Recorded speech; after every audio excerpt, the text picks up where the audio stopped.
व्याजस्वीकृत सेवया विदुरभूदगरे सरः श्रीमतां मानव्याहति कैतवा वनमनादीशस्त्रिलोकीपतिः संभिन्नाब्जकुलप्रसूतिविभवा दम्भोजमब्जालयो यस्य श्रीगिरिजापदाम्बुजयुगं तत्स्यादभीष्टप्रदं भगवत्यै नमः पराम्बिकायै नमः।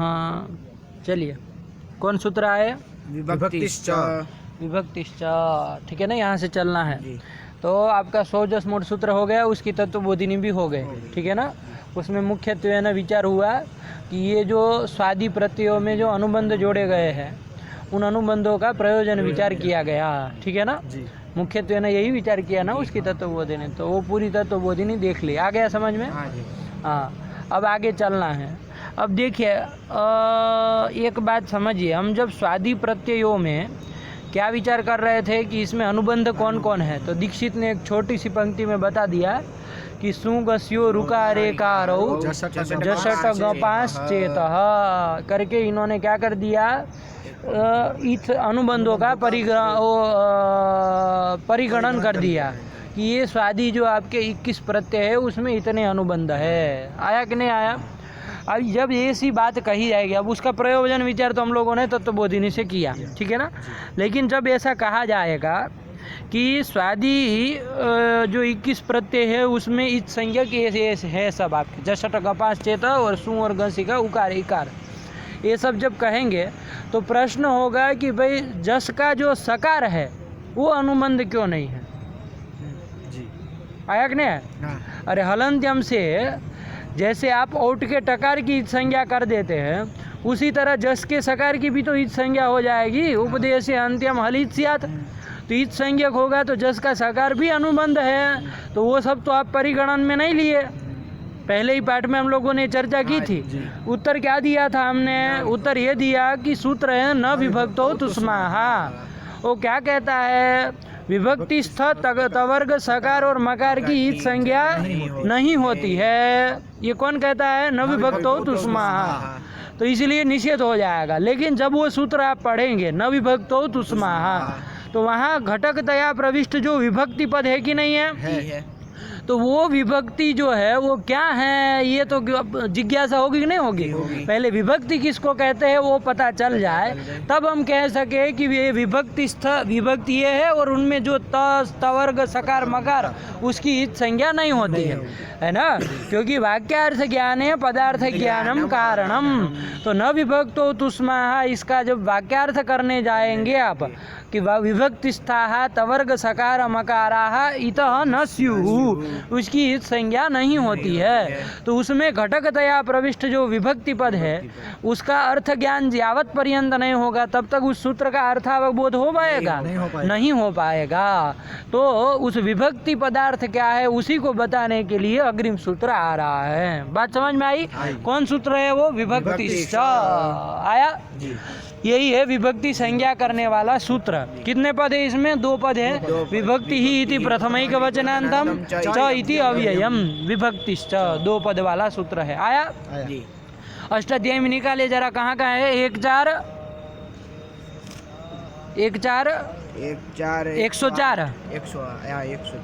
4 है ना? हाँ, विभक्तिश्च अष्टाध्यायी में निकाले जी। अष्टाध्यायी फटाफट निकालो।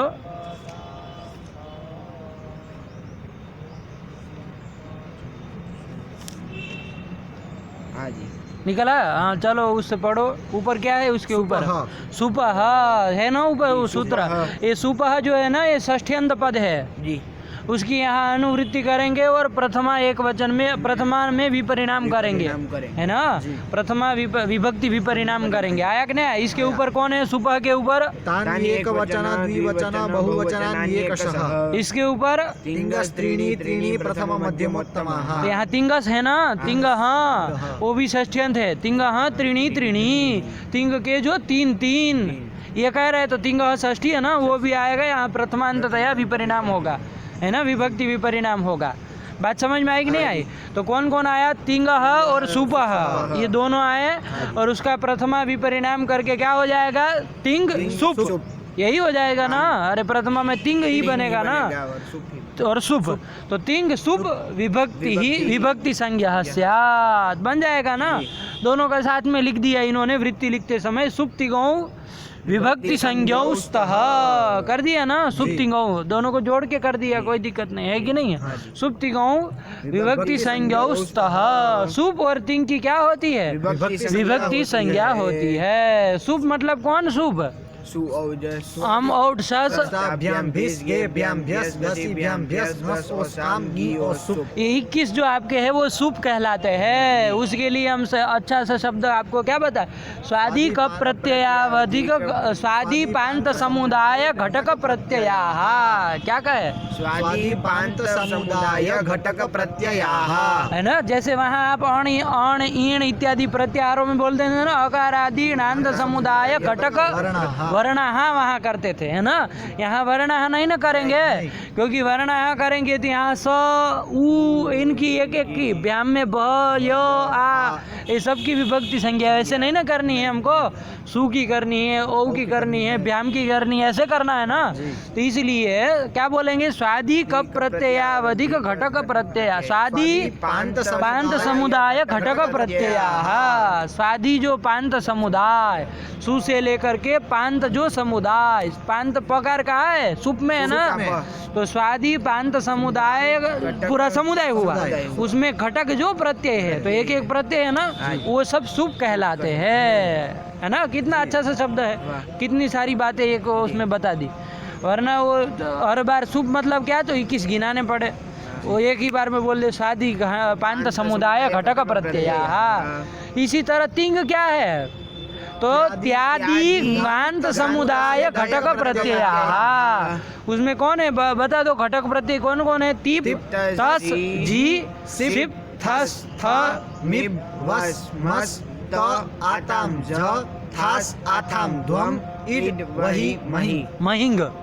महिंग है, इड वही महिंग, तो वही तो त्यादि, तीप के ती से चालू किया, त्यादि ती है आदि में जिसके, और गांध मतलब गांव है अंध में जिसके, ऐसा त्यादि गांध तक कोई समुदाय हुआ, इतना बड़ा है ना। 18 प्रत्यय 18 है ना, अरे 9 उसके 9 इसके, तो 18 प्रत्ययों का ये जो समुदाय हुआ, इसमें घटक जो प्रत्यय है कौन कौन, तिप तस जी, इन सबों को कहा क्या कहा जाएगा, तिंग कहा जाएगा। आया कि नहीं आया, तो ये भी प्रत्याहार ही है कि नहीं है, प्रत्याहार ही है। चलो, तो ये कर दिया सुप्तिगौ विभक्ति संज्ञौ स्तः, ये तो सुप करके 21 और तिंग करके 18, इन सब की क्या होगी, विभक्ति संज्ञा होगी। लगा, सुप्तिगौ विभक्ति संज्ञौ स्तः, बात समझ में आई। अब एक प्रश्न दिमाग में आए कि या संज्ञा सा फलवती भवेत, है ना, तो जो भी संज्ञा होती है उसका कोई ना कोई फल होता है, तो ये सुप और तिंग की जो विभक्ति संज्ञा आप कर रहे हैं उसका क्या फल है, बात समझ में आई।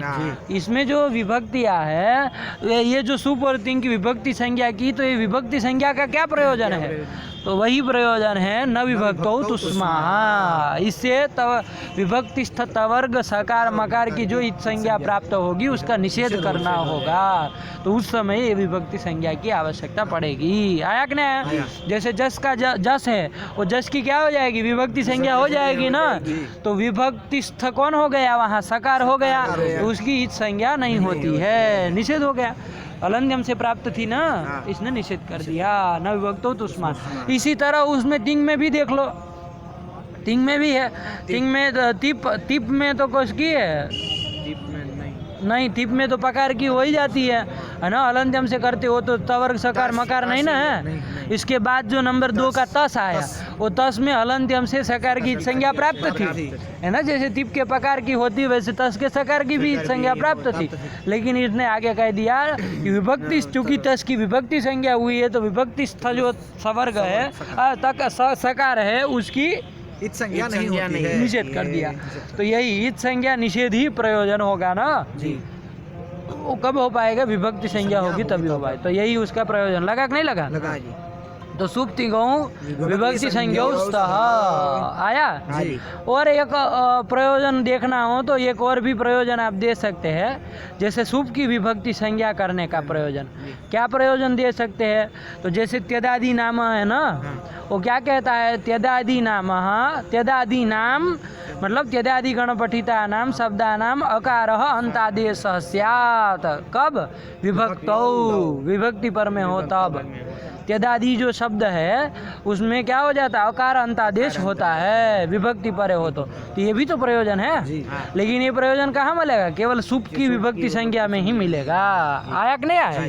तो ये त्यदादि नाम, त्यदादि से अत्व करना, ये सब भी त्यदाद्यत्व हो जाना, ये भी ये विभक्ति संज्ञा का प्रयोजन है। आया कि नहीं आया? तो ये लेकिन केवल सुप में ही कह सकते हैं, क्योंकि वहाँ त्यदादि नाम वो टिप तजी तो उसके आने नहीं है पर में, उसके परे रहते कभी आने नहीं, तो होने की उसके निषेध करने की कोई बात ही नहीं, अत्व करने की कोई बात ही नहीं है।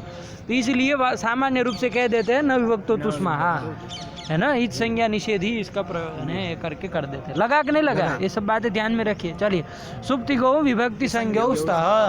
अब नंबर 2, एक बात ये भी होती है कि विभक्तिश्च में चकार ग्रहण क्यों किए सूत्र में? अरे विभक्ति ही बना दीजिए, काम खत्म हो गया, है ना, अर्थ हो जाएगा। सुप्ति को विभक्ति संज्ञौ स्तः चकार ग्रहणम किमर्थम क्रियते भवद्भिः। प्रश्न होगा कि नहीं होगा? तो कहा कि पंडित जी यहाँ पर ये जो है आपका सूत्र विभक्तिश्च 14104 का है ना, ये देखो उसके अधिकार में है आकड़ाराध्य का संज्ञा, आकड़ाराध्य का संज्ञा मिला। वो कहाँ तक जाता है? कहाँ है आकड़ाराध्य का संज्ञा की? क्या है सूत्र संख्या? 141 कहाँ तक जाता है? ये 2238 तक जाता है। तो ये आ गया कि नहीं आ गया? तो ये क्या आकड़ाराध्य का संज्ञा क्या कहता है कि कडाराह कर्मधार ये सूत्र पर्यंत एकस्य एकैव संज्ञा, एक ही संज्ञा, एक संज्ञा अधिकार कहते हैं इसको। क्या? एक संज्ञा अधिकार, मतलब एक ही संज्ञा होगी, है ना। तो विभक्ति संज्ञा भी एक ही संज्ञा होगी, यही आएगा ना। जैसे आप लोग कोई भी इन सब की और भी कोई संज्ञा प्राप्त है, जैसे राम शब्द है, उससे आप क्या लाएंगे? चतुर्थी बहुवचन में भ्यस ले आएंगे। क्या ले आएंगे?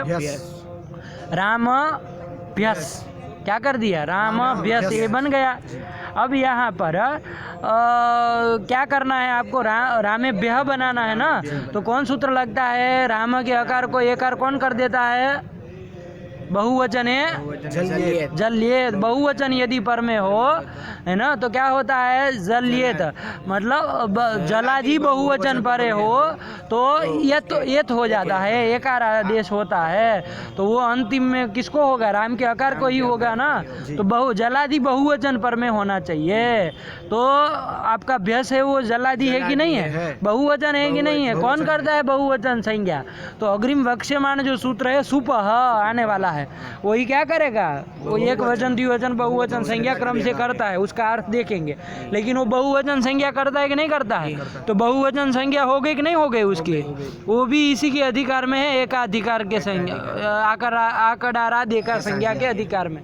तो बहुवचन के परे रहते हैं, क्या हो गया आपका यहाँ पर? ये तो हो गया, तो रामे भ्यस बन गया। अब आपका यहाँ हलन्त्यम से भ्यस के सकार की संज्ञा होने लगेगी। आप रोकने के लिए क्या करेंगे? आप कहेंगे न विभक्तो तुष्मा लगाएंगे, लेकिन अब विभक्ति संज्ञा होगी? नहीं होगी, क्योंकि आकड़ाराध्य का संज्ञा एकस्य एकैव संज्ञा। तो भ्यस की एक संज्ञा कौन कर ली है? एत्व करने के लिए बहुवचन संज्ञा कर ली है। तो अब विभक्ति संज्ञा नहीं ना हो पाएगी। जब वो नहीं हो पाएगी तो विभक्ति स्थ सकार नहीं ना हुआ, तो भ्यस के सकार की संज्ञा हलन्त्यम से हो जाएगी, लोप होने लगेगा, है ना। ये सब समस्या होगी कि नहीं होगी? तो इसलिए यहाँ पर विभक्तिश्च में चकार ग्रहण कर दिया।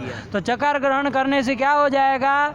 समावेशार्थ, कि भाई विभक्ति संज्ञा भी होगी, है ना। चकार ग्रहणम विभक्ति संज्ञा समावेशार्थम। आया कि नहीं आया? कि विभक्ति संज्ञा भी हो। सुपह से बहुवचन संज्ञा तो होगी उसकी, ये तो करना है आपको, लेकिन विभक्ति संज्ञा भी हो, उसके लिए संज्ञा समावेशार्थ चकार ग्रहण किया जाता है कि नहीं। ये केवल ये आकड़ारीय जो संज्ञाएं हैं ना, मतलब कडाराह कर्मधारय ये आकड़ारा देखा संज्ञा से लेकर के कडाराह कर्मधारय पर्यंत जो संज्ञाएं आती है ना, उसी में ऐसा आयास करने की जरूरत पड़ती है, बाकी जगह नहीं करनी पड़ती है ना, बाकी जगह आवश्यकता नहीं होती है ना, क्योंकि बात संज्ञा तो होने के लिए सब संज्ञा हो जाएगी, उसको क्या है कि नहीं है, संज्ञा में क्या। लेकिन ये एक से एक ही संज्ञा होता है ना, इसलिए यहाँ ये सब आयास करना पड़ता है। दो संज्ञा जब करनी हो, ऐसा आपको समास में भी बहुत आएगा। जैसे वहाँ दिगुश्च तो चकार ग्रहणम तत्पुरुष संज्ञा समावेशार्थम, समास संज्ञा समावेशार्थम, ये सब बहुत तत्पुरुष संज्ञा समावेश है। वहाँ तत्पुरुष को लेकर के कुछ कार्य करना है और दिगु संज्ञा को लेकर के कुछ कार्य करना है, तो दोनों संज्ञा चाहिए। और है आकड़ा रही है संज्ञा, तो वहाँ चकार ग्रहण करके ऐसे समावेश किया जाता है। तो वही तरीका यहाँ पर भी अपनाया है ना, ऐसे ही फालतू में चकार नहीं जोड़ दिया है। कोई भी पद यदि सूत्र में आता है तो उसका कोई प्रयोजन जरूर है कि नहीं। अब आप विचार करें न करें वो अलग बात है कि नहीं, वरना वो सब सार्थक है। एकम अपि अक्षरम तत्र अनर्थकम नास्ति इति उद्घोषः भाष्यकाराणाम, है कि नहीं। लगा कि नहीं लगा। चलिए यही कर दिए। विभक्तिश्च सुप्तिको विभक्ति संज्ञौ स्तः, अर्थ आ गया कि नहीं आ गया। तो ये कर दिया विभक्ति संज्ञा। अब एक प्रश्न हो कि ये सब बातें ध्यान रखिएगा, ठीक है ना। टीकाकार लिखते हैं तो लिखेंगे, ना लिखते हैं तो आप लोगों को एक अपने कॉपी में लिखते चलना है, ठीक है ना। बातें टीकाकार लिखेंगे तो विचार करेंगे तो ठीक ही है। यदि मान लीजिए नहीं कर रहे हैं इस तरह से विचार, तो लिख लेना है ना। तो क्या होगा, काम आएगा कभी भी, मतलब पढ़ाएंगे भी कभी, तो ये सब बातें बतानी पड़ेगी ना, है ना। इसी से तो सिद्धांत कौमुदी का स्वारस्य है, वरना सुप्तिको विभक्ति संज्ञा तो सब रट लेते हैं, है कि नहीं।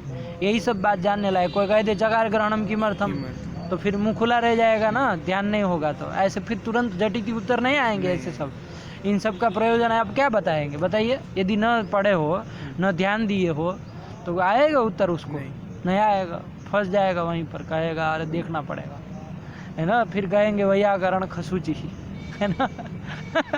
वैयाकरण कैसे होते, खसूची होते, मतलब कुछ प्रश्न पूछो तो आकाश में देखने लगते हैं ऐसे।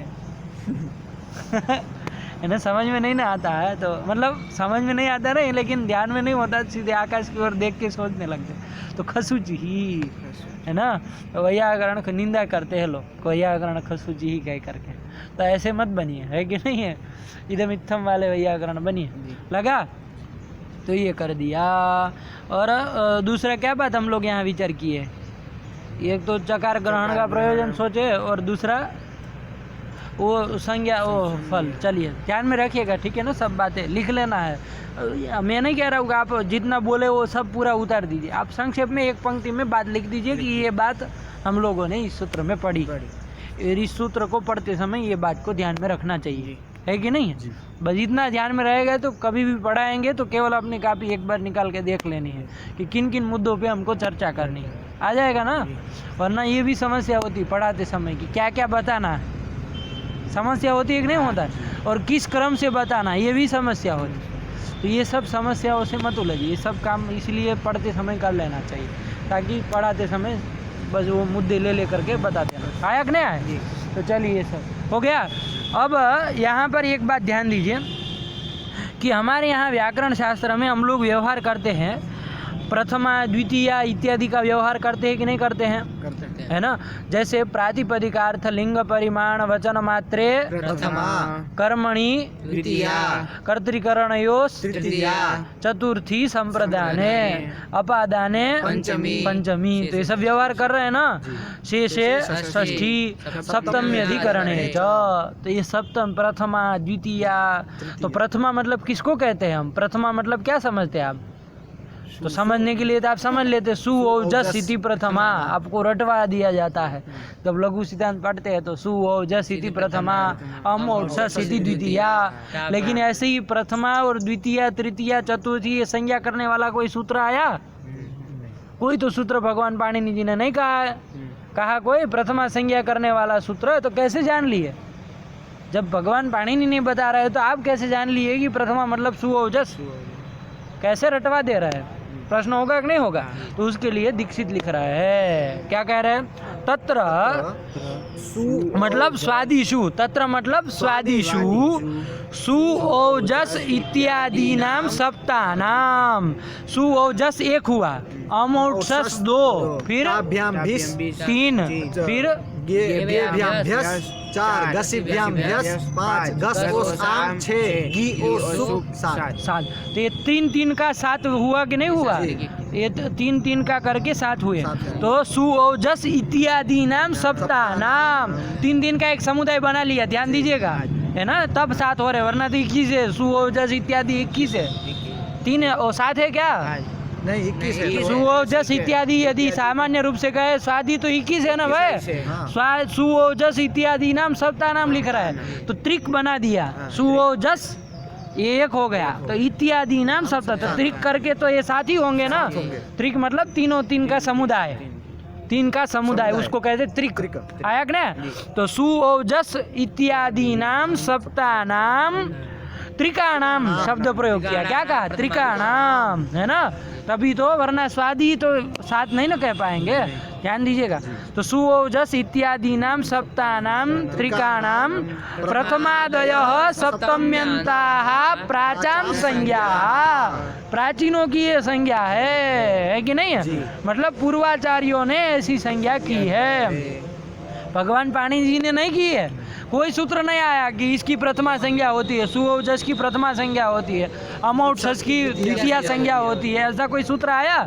कोई सूत्र नहीं आया प्रथमादि संज्ञा, बस सीधा काम कर लिया कि प्रथमा स्यात्, प्रथमा है कौन वो तो नहीं बताया आपने।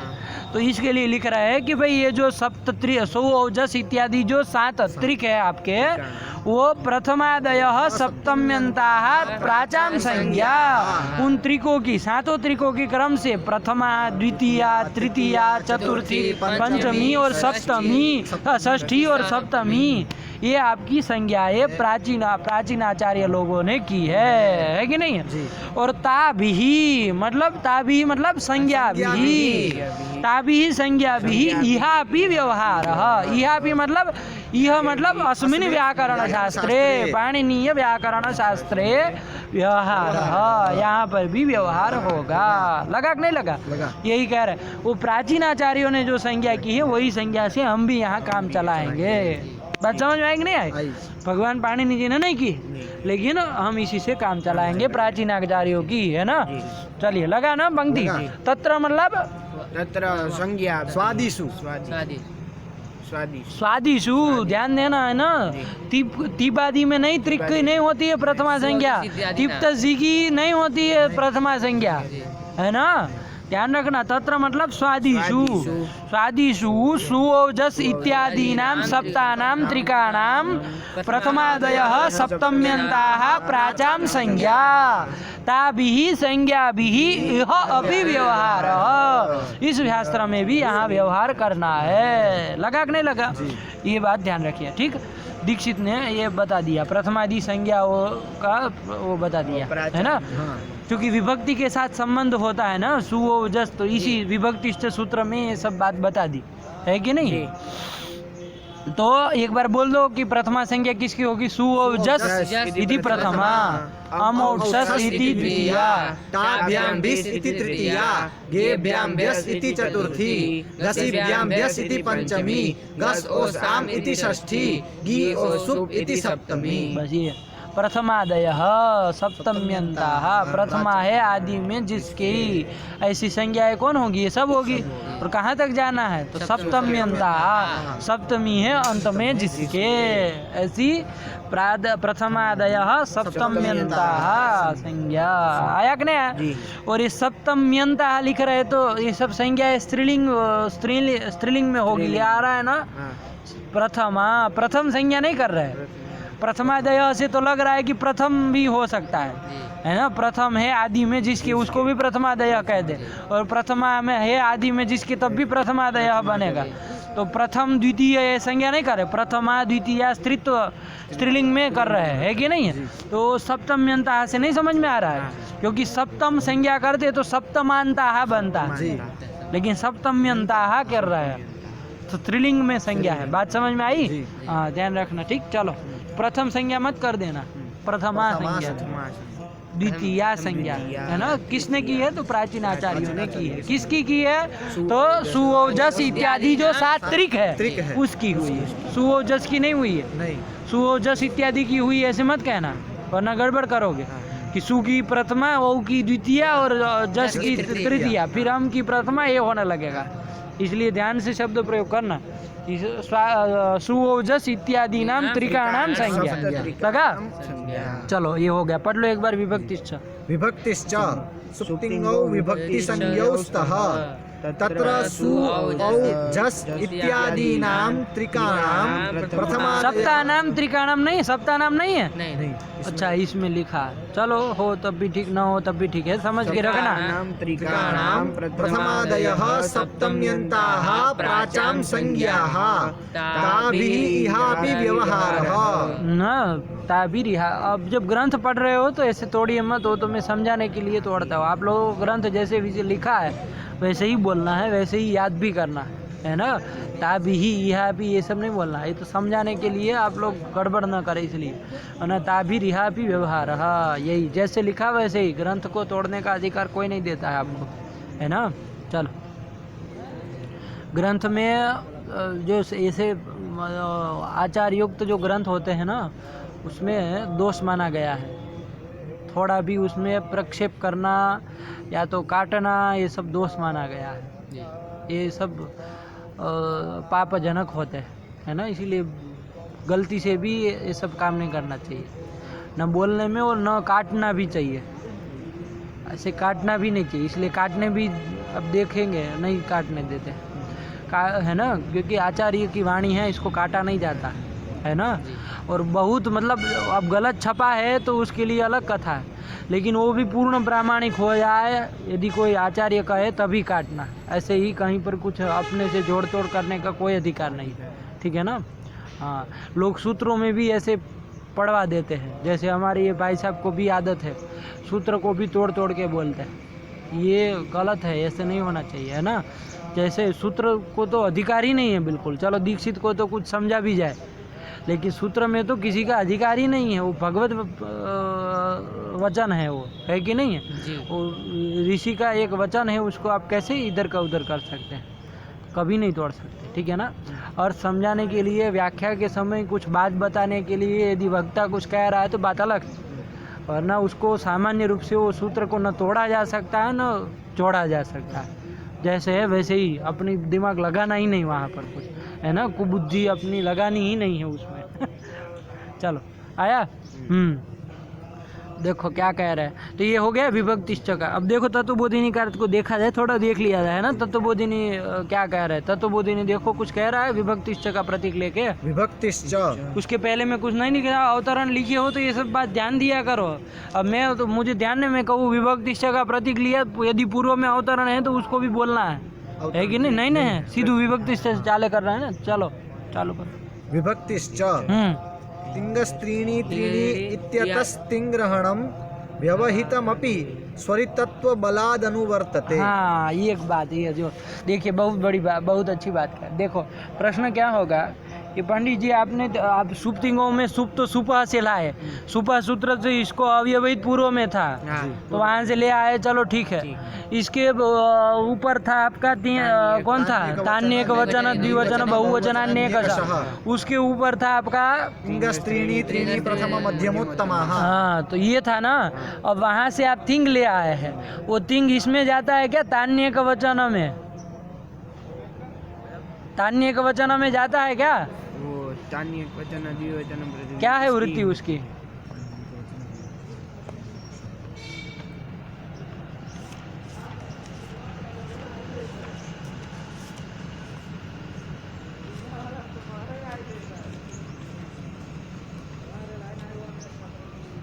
लब्ध प्रथमादि संज्ञानि तिङ्गस्त्रीणि त्रीणि वचनानि प्रथमे प्रत्येकम् एकवचनादि संज्ञानि स्युः। ये कर दिए, है कि नहीं। तिंग ले आए हैं, चलो वृत्ति में लिखे कोई बात नहीं, ले आए, ठीक है ना, कोई दिक्कत नहीं।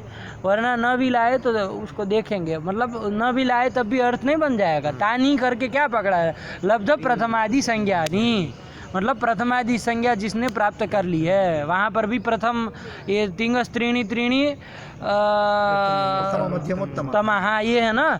तो ये सूत्र के द्वारा प्रथम संज्ञा, मध्यम संज्ञा, उत्तम संज्ञा 3 होती है। तिंगः त्रीणि त्रीणि, तिंग के जो 3 है, मतलब तीप तजी ये 3 एक हुआ, उसकी प्रथम संज्ञा। फिर सिप थस्थ ये एक हुआ, तो ये की क्या मध्यम संज्ञा, द्वितीय नहीं मध्यम संज्ञा। अब यहाँ द्वितीय नहीं चलाना है ना, वो केवल प्रथमा द्वितीय केवल वो उसी के लिए है, केवल सुप के लिए ही था। और तिंग का जो और कौन हो गया वो मिप वस मस, उसकी उत्तम संज्ञा।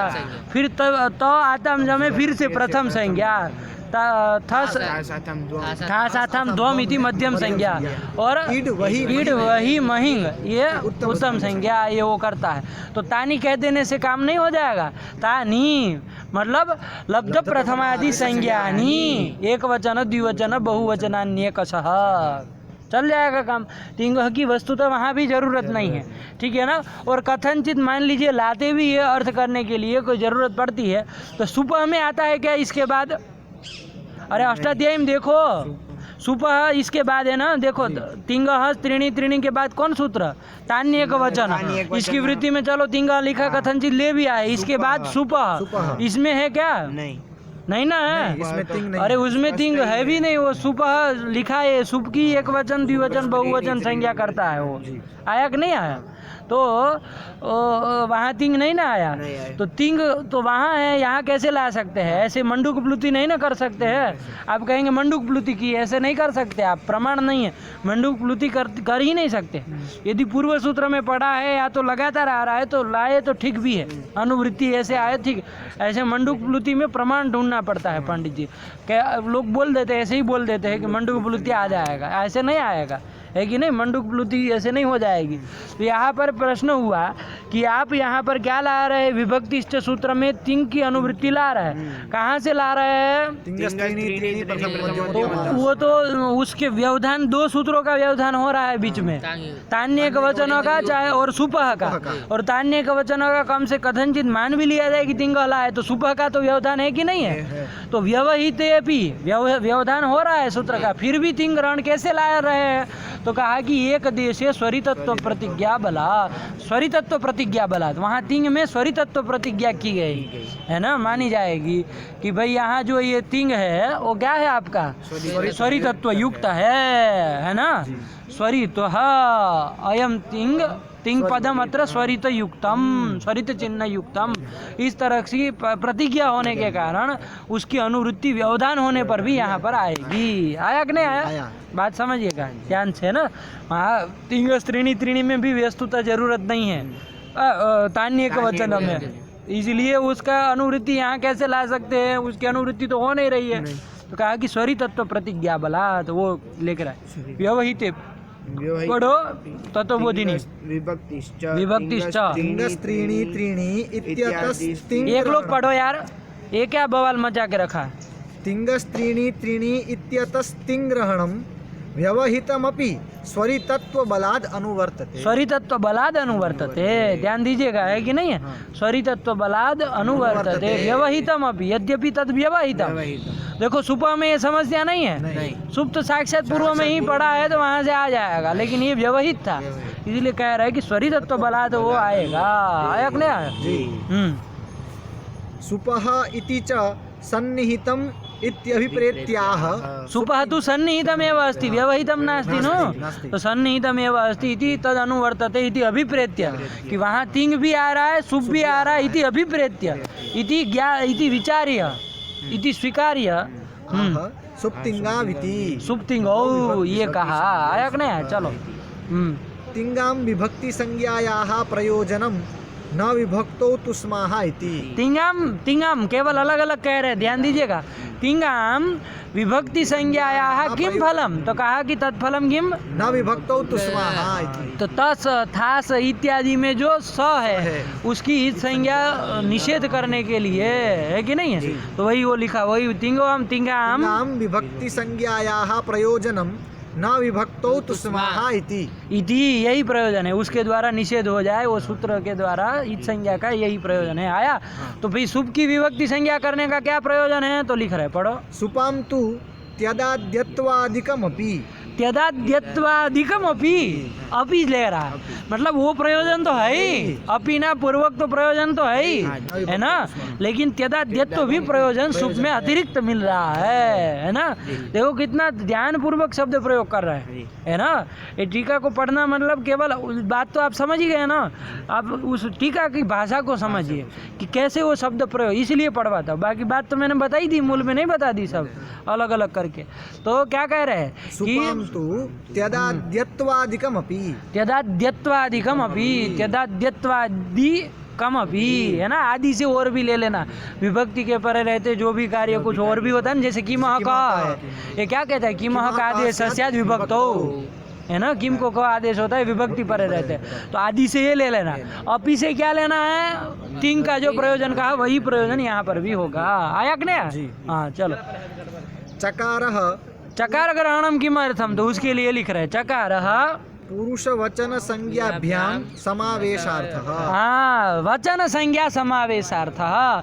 देखो ये मैंने आपको जो रामेभ्यः में उदाहरण दिया था ना, क्या उदाहरण दिया था, रामेभ्यः है ना, वहाँ पर क्या होता है, भ्यस की आपको बहुवचन संज्ञा करके एत्व के लिए बहुवचन संज्ञा करनी है, तो बहुवचन संज्ञा आपने कर दी, एत्व हो गया। अब विभक्ति संज्ञा नहीं हो पाती है कि नहीं है, विभक्ति संज्ञा नहीं हो पाती है ना, क्यों, क्योंकि आकडारीय संज्ञा है ये, तो एक से एक संज्ञा के नियम से यहाँ पर ये संज्ञा दूसरी विभक्ति संज्ञा नहीं हो पाती, तो यहाँ सकार की संज्ञा हो जाती है, सब आपत्ति आती, तो विभक्ति संज्ञा के समावेशार्थ क्या किया गया, यहाँ पर चकार ग्रहण किया गया। ये हमने केवल आपको इधर ही कहा, सुप के ही कहा, तिंग में भी देख लीजिए, जैसे आपका भवावह भवामह बनाते हैं ना, वहाँ पर लट लकार उत्तम पुरुष द्विवचन बहुवचन इस सब में करते हैं कि नहीं करते हैं, क्या बनाते हैं वहाँ पर, भवामी भवावह भवामह, तो वहाँ भवावह करते हैं ना, तो वश है वहाँ पर, है ना, तो वहाँ वैसे क्या प्रयोजन दिखाएंगे, लोट में चले जाइए, लोट में जाइए, लोट में उत्तम पुरुष है, क्या बनेगा, भवानी क्या, हाँ बोलो ना, तो गले में क्यों अटक जा रही है सांसें, भवानी भवाव भवाम। हाँ वहाँ क्या हो जाता है, सकार कहाँ चला गया, क्या ऋतु विसर्ग हो, तो भवावह बनेगा, मुक्त तरीका भवावह बनेगा ना, कहाँ से वो होगा, अरे नित्यंगितः गिदुत्तमस्य सकारस्य लोपस्यात्, याद नहीं करते हैं लोग वृत्ति, तो ऐसे ही रहोगे फिर, गिदुत्तमस्य सकारस्य लोपस्यात्। हाँ, तो गिद लकार जो भी होगा उसके उत्तम के सकार, उत्तम पुरुष के जो भी सकार होंगे उसका क्या होगा, लोप होगा। बात समझ में आई? तो वहाँ पर क्या करना है, वश के सकार का लोप करते हैं ना आप, तो किसको मान करके, उत्तम संज्ञा को मान करके, क्या मान करके, उत्तम संज्ञा को मान करके लोप कर। उत्तम संज्ञा किसके द्वारा हुई है, तिंगस्त्रीणि त्रीणि प्रथम मध्यमोत्तमः किए है कि नहीं किए हैं, ये करके क्या किए हैं, उत्तम संज्ञा की है, और वहाँ पर वो सकार की ईच संज्ञा नहीं होती है, और तस्य वो ईच संज्ञा होकर के लोप नहीं होता, ये बताने के लिए क्या कौन संज्ञा चाहिए, विभक्ति संज्ञा चाहिए कि नहीं चाहिए, तो वहाँ उत्तम संज्ञा और विभक्ति संज्ञा दोनों अपेक्षित है, जैसे भ्यस में बहुवचन संज्ञा और विभक्ति संज्ञा दोनों अपेक्षित है, तो कब हो पाएगी, चकार ग्रहण से ही हो पाएगी, अन्यथा एक से एक एवं संज्ञा। आया कि नहीं आया, यही बात वो दोनों में समझना, तो उसके लिए लिख दिए चकार ग्रहणम किमर्थम, पढ़ो, चकारः पुरुष वचन संज्ञाभ्याम समावेशार्थ। पुरुष वचन संज्ञाभ्याम, दो ले लिए इसमें, पुरुष करके कौन ले लिया, उत्तम प्रथम पुरुष, मध्यम पुरुष, उत्तम पुरुष, उसके साथ विभक्ति संज्ञा का समावेश हो, इसलिए चकार, और दूसरे नंबर में वचन करके एक वचन द्विवचन बहुवचन इन संज्ञाओं के साथ समावेश हो पाए, इसलिए चकार कर, तो दोनों में दोनों के साथ समावेश हो जाए, इसलिए। आया कि नहीं आया? तो प्रथम क्या बोले शब्द प्रयोग, चकारः पुरुष वचन संज्ञाभ्याम समावेशार्थ। पुरुष संज्ञा सह समावेशार्थ और वचन संज्ञया सह समावेशार्थः। तो दोनों का साथ में बोल दिए, पुरुष वचन संज्ञाभ्याम समावेशार्थः। आया कि नहीं? चलो। अन्यथा एक अन्यथा यदि न कहे तो क्या समस्या है पंडित जी? तो उसके लिए कह रहे, क्या कह रहे हैं? अन्यथा एक संज्ञाधिकारात् एक वचनादि संज्ञाभिः सह वचनद्वय प्रामाण्यात् पर्यायः स्यात्। हाँ, अब देखो, यदि चकार ग्रहण नहीं करते, क्या होता है? चकार ग्रहण नहीं करते तो क्या होता? एक संज्ञा होती। कौन सी होती? ये भी तो विचार करना है। जैसे राम से भैंस लाए, वो भैंस की एक ही संज्ञा होगी, कौन सी होगी? सुपह से बहुवचन संज्ञा भी प्राप्त है, विभक्तिष्ठ से विभक्ति संज्ञा भी प्राप्त है। तो कौन सी होगी? दोनों भगवान पाणिनि के ही सूत्र हैं, और किसी के नहीं ना, बाहरी किसी का नहीं ना लेके आया है। दोनों के आचार्ययुक्त सूत्र है, दोनों सूत्र। तो दोनों का प्रामाण्य है कि नहीं है? दोनों प्रमाणित ही है। तो प्रामाण्य दोनों का होने के कारण अब क्या, अब और उनका ही वचन है कि एक से एक एवं संज्ञा, तो क्या होने लगता? पर्याय होने लगता। मतलब एक बार विभक्ति संज्ञा होती तो वो नहीं होती, और कहीं वो वचन संज्ञा होती तो विभक्ति संज्ञा नहीं होती, ऐसा पर्याय होने लगता। ऐसा नहीं कि हर जगह वचन ही होगी वो नहीं होगी, ऐसा नहीं, क्योंकि तब तो वो विभक्तिष्ठ व्यर्थ हो जाएगा। वचन, वो आचार्योक्त वचन में अप्रामाण्य बुद्धि होगी कि भाई अब जब किसी की विभक्ति संज्ञा होनी है नहीं तो विभक्तिष्ठ सूत्र अप्रामाणिक होने लगेगा कि नहीं होने लगेगा? ऐसे ही मिथ्या भाषण करते हैं, काम तो करना नहीं बोल दी विभक्तिष्ठ, है कि नहीं है? विभक्ति संज्ञा किसी की करनी नहीं है और विभक्तिष्ठ सूत्र बना दिया तो अप्रामाण्य आपत्ति आएगी कि नहीं आएगी? या तो विभक्ति संज्ञा कर ले तो उसमें अप्रामाण्य आएगा कि सब जगह विभक्ति संज्ञा ही करनी है और सुपह सूत्र बना दिया, एक वचन द्विवचन बहुवचन संज्ञा तो करनी नहीं है, तो अप्रामाण्य आपत्ति आएगी कि नहीं आएगी? तो प्रामाण्य होने के कारण दोनों संज्ञा होगी, लेकिन पर्यायतः होगी। मतलब पर्यायण होगी। पर्यायण होगी मतलब बारी बारी से होगी। पर्याय शब्द यहाँ वो समानार्थक नहीं है, मतलब विकल्प, बारी बारी क्रम से होगी। एक बार ये होगी तो वो नहीं होगी, वो होगी तो ये नहीं होगी। आया? यही कहना चाह रहे। पढ़ो पंक्ति को। अन्यथा एक संज्ञाधिकारात् एक वचन, अन्यथा मतलब चकार ग्रहणा भावे, है ना? अन्यथा मतलब चकार ग्रहणा भावे। एक संज्ञाधिकारात् एक वचनादि संज्ञाभिः सह वचनद्वय प्रामाण्यात् पर्यायः स्यात्। हाँ, पर्यायः स्यात्। आया कि नहीं आया? तो कहा पर्याय हो जाए। मान लीजिए कहीं पर आप विभक्ति संज्ञा ही कर दो, कहीं पर एक वचन संज्ञा कर लो। जहाँ विभक्ति से काम करना हो वहाँ विभक्ति संज्ञा कर लेना, जहाँ वचन से काम करना हो वहाँ वचन संज्ञा करना। तो इसलिए उन्होंने स्थल बताया कि यहाँ राम ब्याह में दोनों चाहिए, ऐसा स्थल ढूंढ के बताया, है कि नहीं है? क्योंकि देखो क्या वो कहता है, जो कहने वाला, पर्याय हो जाने से आपत्ति नहीं होती है।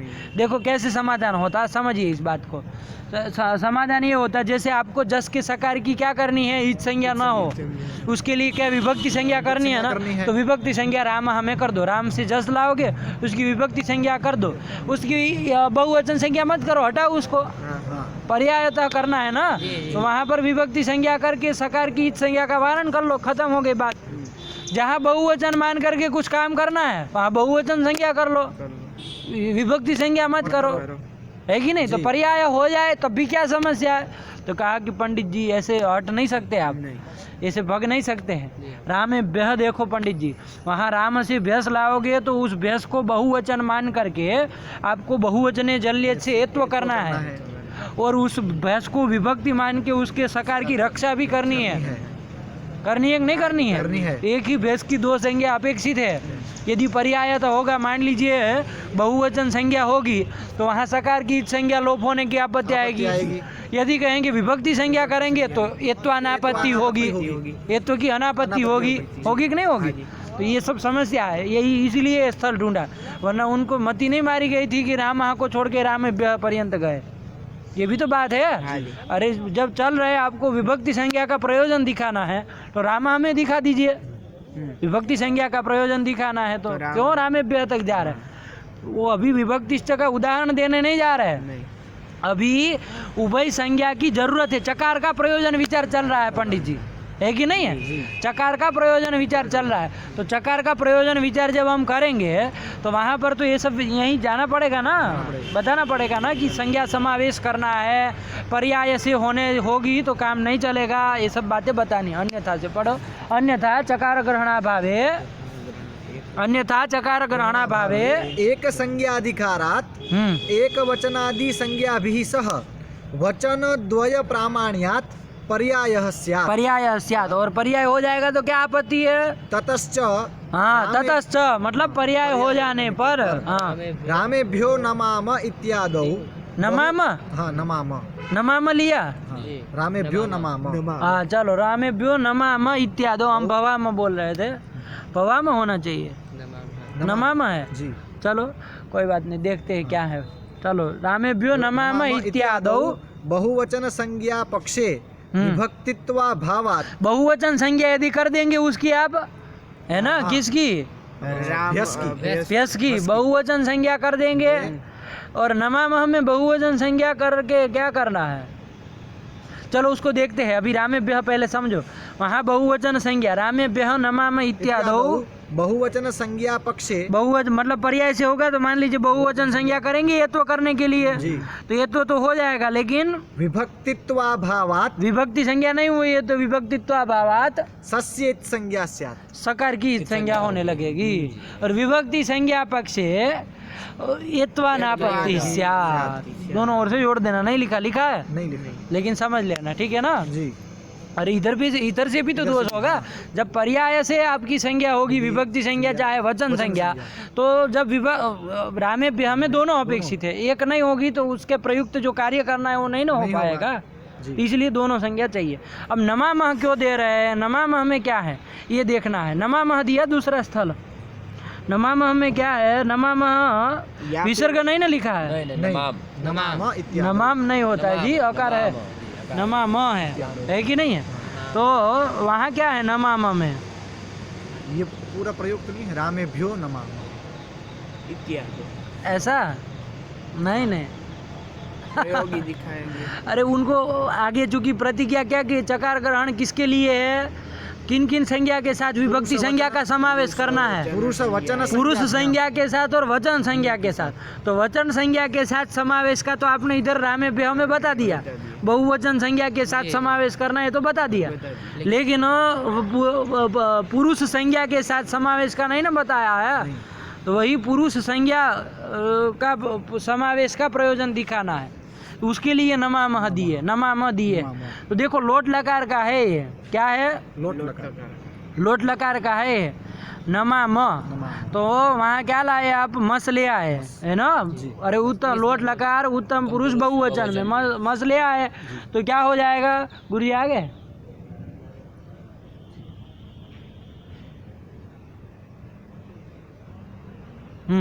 चलो तो गए,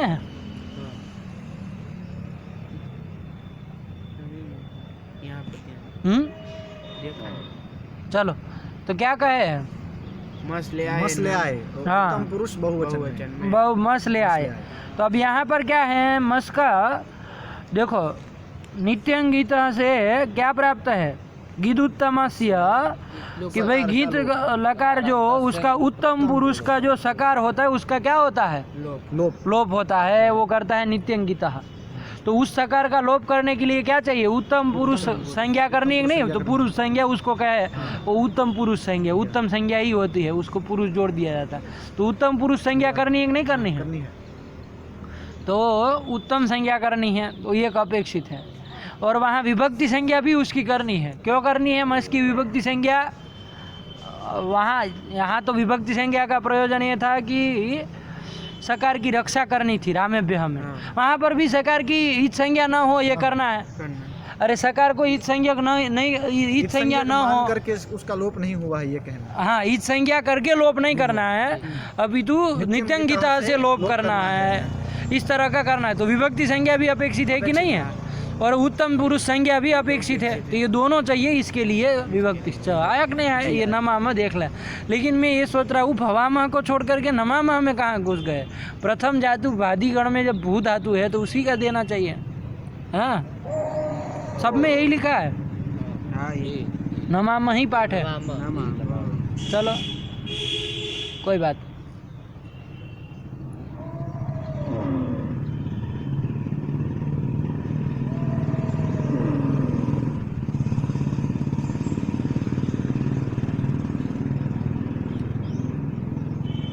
चलो आया समझ में? आया। हाँ चलो पढ़ो, क्या कह रहे, पढ़ो अन्यथा से। ततश्च हाँ ततश्च। रामेभ्यो नमाम इत्यादौ बहुवचन संज्ञा पक्षे विभक्तित्वाभावात् सस्येत संज्ञा स्यात्। हाँ सस्य इत संज्ञा स्यात्। इत संज्ञा स्यात्। या तो नमामा को इस तरह से भी लगा दो, है ना? क्या रामेभ्यो नमाम जो ये कह रहा है वैसे भी लगा दो, लेकिन बात ये है ना, आपने वो बोला नहीं है। उधर बोल तो दिए है कि पुरुष के साथ भी समावेश करना है, और इधर कुछ नहीं बोल रहे, केवल रामेभ्यो में दिखा रहे हमको। तो ये वचन के साथ समावेश हो जाए तो उतने तो काम चल गया। पुरुष के साथ समावेश करना है इसलिए चकार ग्रहण किए, ये भी तो बोले हैं आप, तो उसका तो कुछ बताया नहीं, तो इसलिए नमाम को ऐसा बनाना पड़ रहा है कि नहीं है? चलो चलो रामेभ्यो नमामः ततश्च रामेभ्यो नमामः इत्यादो क्या होगा? बहुवचन संज्ञा पक्षे हाँ बहुवचन संज्ञा हो जाएगी तो विभक्तित्वाभावात् सस्य इत संज्ञा स्यात्। सस्य इत संज्ञा स्यात्। लगा कि नहीं लगा? चलो इहा पीति इहा पीति। इहा पीति क्या लिखा है मूल में? अभिरिहापि व्यवहार। हाँ तो वही इहा पी।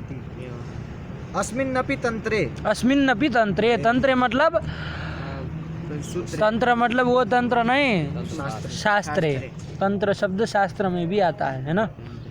आता है ना तंत्र शब्द? कहाँ आया? आगे अरे तंत्र शब्द शास्त्र में कहाँ आया? कोई प्रामाणिक प्रयोग बताओ। तंत्र से शास्त्र भी कहा हो। पाणिनीय तंत्रे ऐसा प्रयोग तो बहुत होता है, लेकिन कोई बताना पड़ेगा ना। तो चलो क्या लिख रहे हैं?